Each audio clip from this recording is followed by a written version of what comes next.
Bonjour et bienvenue à une autre section de notre cours de sciences sociales 10e année en immersion française. Dans la section ici, je vais parler du déclin de l'Empire d'Occident. Il y a trois phénomènes principaux qui sont associés au déclin de l'Empire romain d'Occident. Et tu vas voir, on fait la différence entre l'Empire romain d'Occident et d'Orient ici. C'est les trois phénomènes principaux. C'est la montée du christianisme. Donc, le christianisme a causé des gros problèmes dans l'Empire romain. L'affaiblissement du pouvoir impérial, donc l'empereur avait de moins en moins de pouvoir, ça devenait beaucoup plus un problème. Et la poussée finale des tribus germaniques, qui est aussi un autre de ces facteurs-là. Et ça, c'est juste, comme je dis, c'est juste les titres. On va revoir tout ça plus en détail dans le vidéo. Premièrement, la montée du christianisme. La fondation du christianisme en Palestine par Jésus de Nazareth entre 30 et 33, bien entendu, après Jésus-Christ, c'est une religion qui est monothéiste, centrée sur l'amour. C'est très différent de la religion qu'ils avaient. La religion était beaucoup plus fondée sur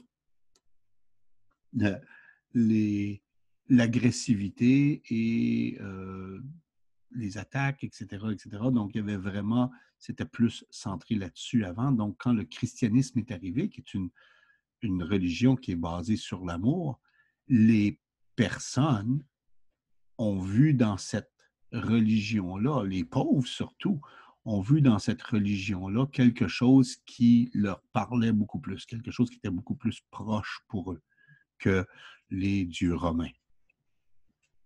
Donc, la diffusion de cette religion par les apôtres du Christ dans le 1er siècle a aussi été un élément important.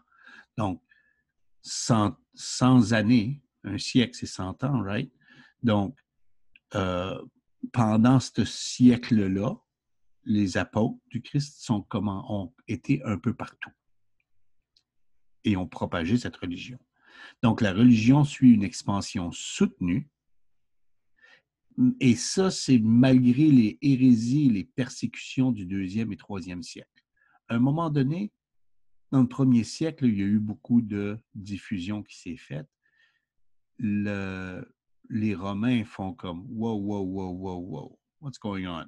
Qu'est-ce que c'est ça, cette chose-là? » Right?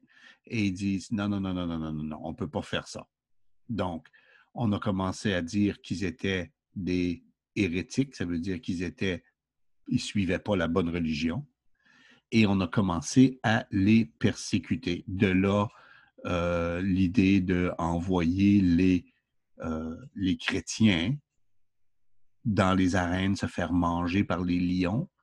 Right? Tu as certainement entendu ça, surtout si tu es aujourd'hui catholique, tu as certainement entendu parler de ça. Donc, c'est quelque chose qui est réel, qui est réellement arrivé, c'est quelque chose d'historique qu'on faisait quand on a persécuté, quand on attrapait les chrétiens, parce que c'est devenu catholique par la suite. Au début, c'était des chrétiens. Je vais expliquer ça plus en détail dans une autre vidéo. Le développement d'une structure hiérarchique, le clergé, et l'établissement d'un credo orthodoxe dans le concile de Nicène mène au triomphe de l'Église orthodoxe sur l'État romain au 4e et 5e siècle. Donc, qu'est-ce que ça veut dire? Ça veut dire qu'à un moment donné, les chrétiens orthodoxes, qui se trouvent à être les premiers chrétiens, ils se sont établis une hiérarchie qu'on appelle aujourd'hui le clergé. Et ils ont établi aussi un credo orthodoxe. Donc, ils ont dit, voici ce à quoi on croit. Et ce credo orthodoxe-là était vraiment important dans l'établissement de la hiérarchie et dans l'établissement de la religion. Et ça s'est fait, ça a fait qu'ils ont gagné sur l'État romain dans le 4e et le 5e siècle. Le christianisme devient même la religion officielle de l'État sous Théodose. Donc Théodose qui se trouve à être un des empereurs, lui s'est converti au christianisme et il en a fait la religion officielle de l'État.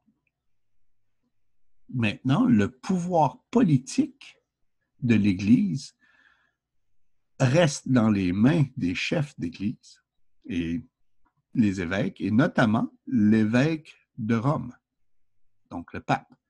Donc, à ce moment-là, quand Théodose dit le christianisme est quelque chose, est maintenant la religion officielle, ça a donné à l'évêque de Rome, qu'est-ce qu'on appelle le pape, un pouvoir politique immense, puisque lui, maintenant, c'était lui qui faisait plus la politique que l'empereur qui, de toute façon, avait plus beaucoup de pouvoir. Et ça a causé, entre autres, l'affaiblissement du pouvoir impérial. Donc, premièrement, il y a eu un affaiblissement de l'armée parce qu'il manquait de soldats. Comme l'armée a toujours supporté l'empereur, c'est comme ça qu'il gardait son contrôle.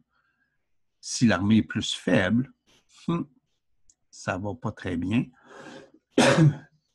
Comme il n'y a pas de conquête, il n'y a pas vraiment d'argent à faire en allant dans l'armée, ce qui fait que les citoyens deviennent moins intéressés et comme ils sont moins intéressés à aller dans l'armée comme soldats, pourquoi continuer?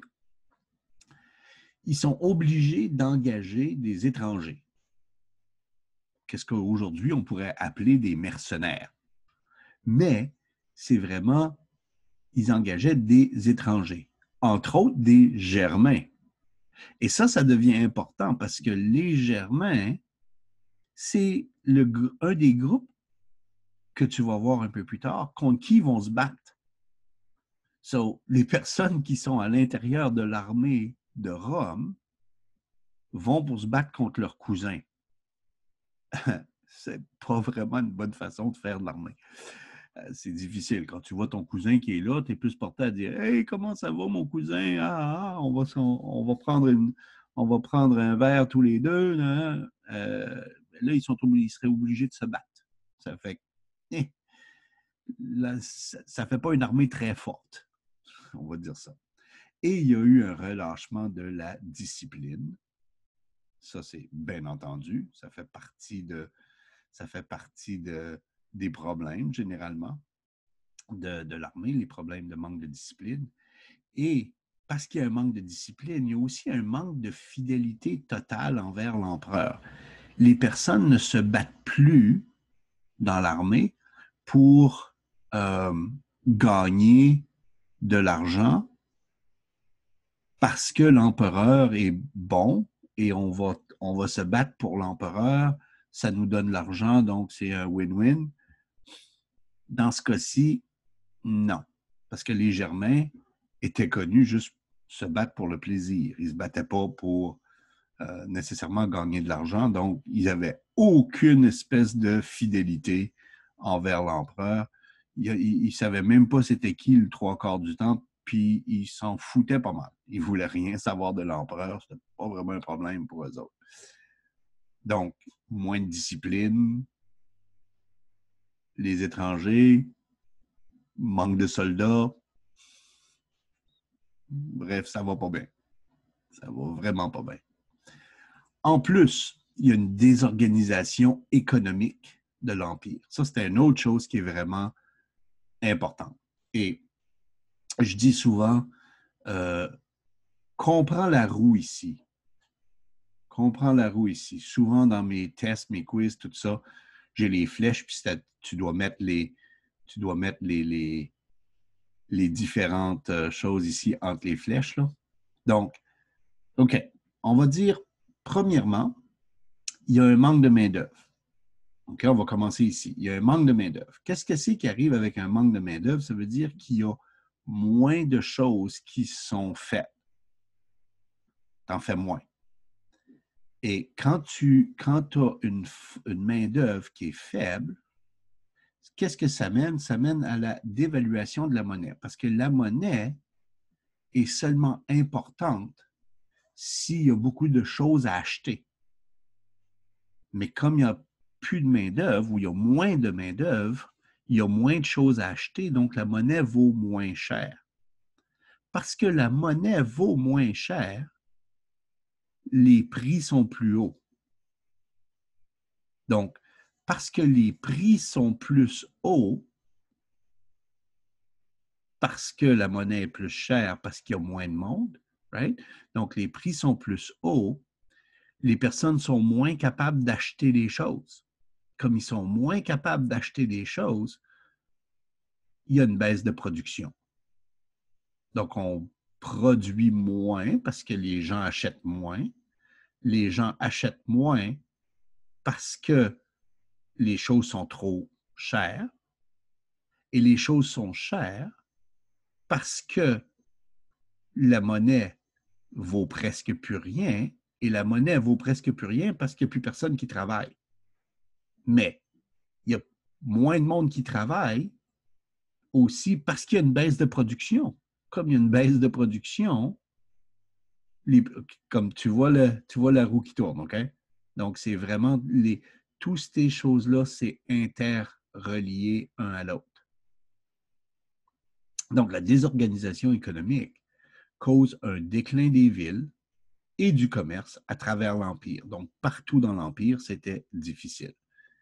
Ça entraîne aussi une diminution du rendement des impôts. Parce qu'avec tout ça, si tu achètes moins, tu payes moins d'impôts. Tu payes moins d'impôts parce que tu gagnes moins d'argent. Si tu gagnes moins d'argent, tu es moins capable d'acheter des choses. Bon, tu vois la roue qui tourne, OK? Je ne passerai pas plus de temps que ça, je pense que tu comprends.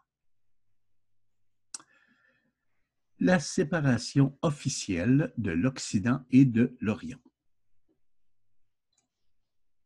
J'en ai déjà parlé dans d'autres vidéos, mais ça te donne une idée ici.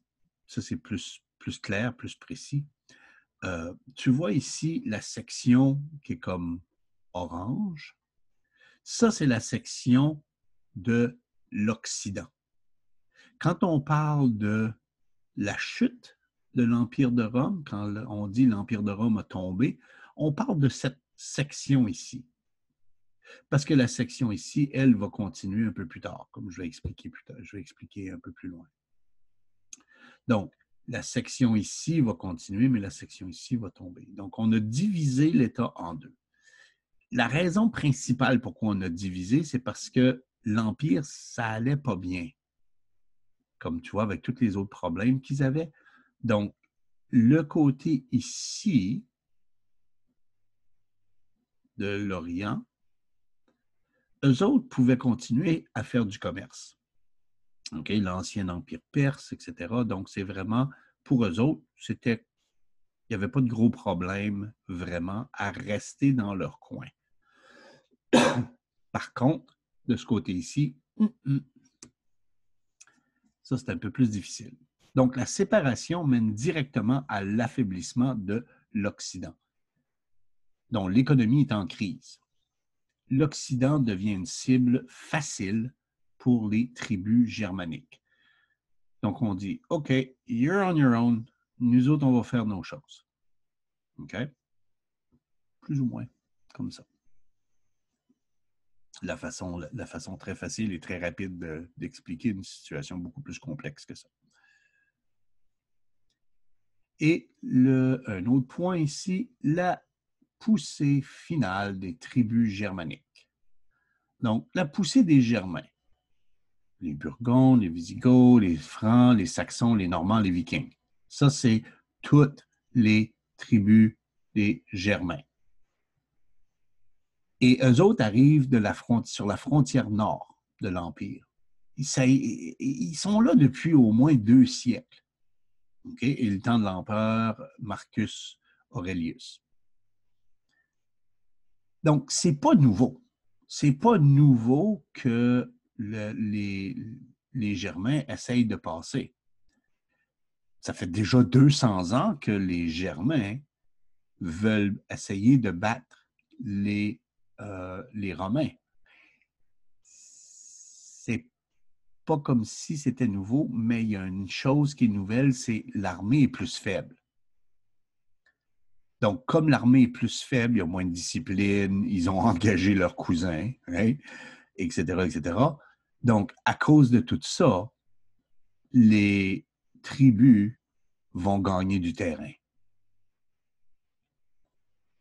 En plus, de l'autre côté, du côté est, à partir du 4e siècle, la poussée finale est provoquée par les Huns. Les Huns, c'est un peuple nomade qui vient de la Mongolie, au nord de la Chine, et eux sont arrivés et ils ont fait une poussée progressive qui se fait tribu par tribu. Juste, tu connais probablement un des chefs, les plus connus, qui est Attila. C'est un vrai chef d'une vraie chose, c'est une vraie situation historique. C'est pas une histoire racontée, c'est historique. Attila a réellement existé, il était réellement le chef des Huns et les Huns sont vraiment venus pour attaquer et ils ont vraiment battu les Romains. Maintenant, au 5e siècle, on voit la formation de royaumes germaniques dans différentes régions de l'Empire d'Occident. Comme, qu'est-ce qui arrive? À un moment donné, là, en 476, il n'y a plus d'Empire romain de l'Occident. Il y a juste l'Empire romain d'Orient, comme tu vois ici. Les Germains, qui eux autres ont passé, sont venus ici. Il y a eu aussi les Huns qui sont passés, ils ont essayé d'attaquer là, mais ça n'a pas vraiment marché, donc ils ont continué, ils ont attaqué par ici. Mais l'important de comprendre, c'est que chaque section, chaque royaume qui est là est en fait un royaume germanique. Donc, les Francs ont pris ce qu'on connaît maintenant comme la France.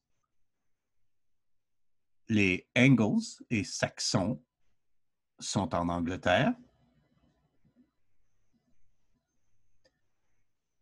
Les Burgondes sont en Bourgogne, ici, une partie de la France. Les Visigoths sont en Espagne. OK? Et j'épargne les autres, là, ça te donne, je veux juste te donner l'idée des plus grands groupes, OK? Qui ont pris l'Europe après l'effondrement de Rome ou l'Empire romain d'Occident, anyway. Donc, en 476, c'est là qu'on voit la disparition de l'Empire romain d'Occident. C'est une date importante, très importante, 476, après Jésus-Christ, bien entendu, qui a été remplacé par les royaumes germaniques, comme je viens de montrer. Comme tu vois ici, la partie rouge, ça, c'est toute la partie qui n'existe plus de l'Empire romain. Par contre, le maintien de l'Empire romain d'Orient, dans la partie mauve ici, a duré encore pendant 1000 ans. Donc, ça a continué jusqu'en 1476.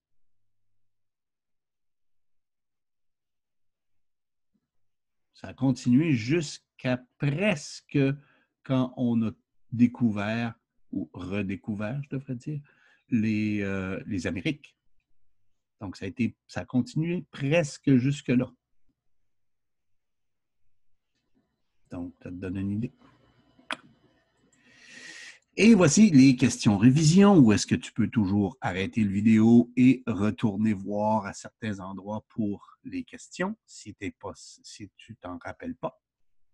Donc, quels sont les 3 facteurs du déclin de l'Empire d'Occident?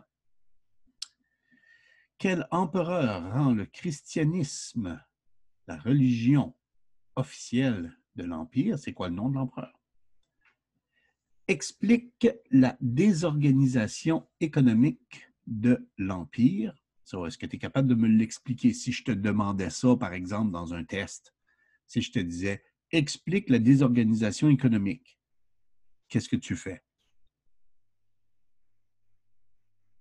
Qu'est-ce que tu écris? Okay? C'est ce que je veux que tu fasses ici. Qui sont les tribus germaniques? Il y en a 6. D'où venaient les Huns? En quelle année est-ce que les royaumes germaniques se sont installés? Donc, quel siècle? En quelle année est-ce que l'Empire d'Occident a disparu? Donc, ça, tu peux me donner l'année. Et en quelle année, qui est précis, right? Et en quelle année est-ce que l'Empire d'Occident a disparu? Ça, je ne l'ai pas. S'il n'est pas écrit, je l'ai dit. Okay? Donc, fais attention à celle-là ici. Et voilà, c'est terminé pour cette section ici. Donc, fais attention à toi et à la prochaine.